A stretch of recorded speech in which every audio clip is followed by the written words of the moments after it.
First, open your windows wide, but only the windows directly in front of the fan.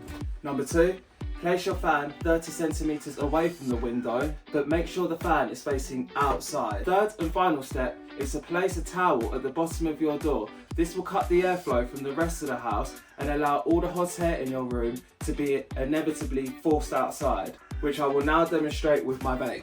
We do all these things because it creates negative pressure in the room, essentially turning your room into a vacuum. We only open the windows directly in front of the fan because this causes the Venturi effect, which is a direct application of the Bernoulli's principle. And placing ice water bottles at the back of your fan is a surefire way to... So if you are tired of suckling from a lactating goat all summer to stay cool instead of turning into a raisin, try this trick and share it with your friends so we can cool down the world with science together. Like, share, subscribe and follow for more fan content.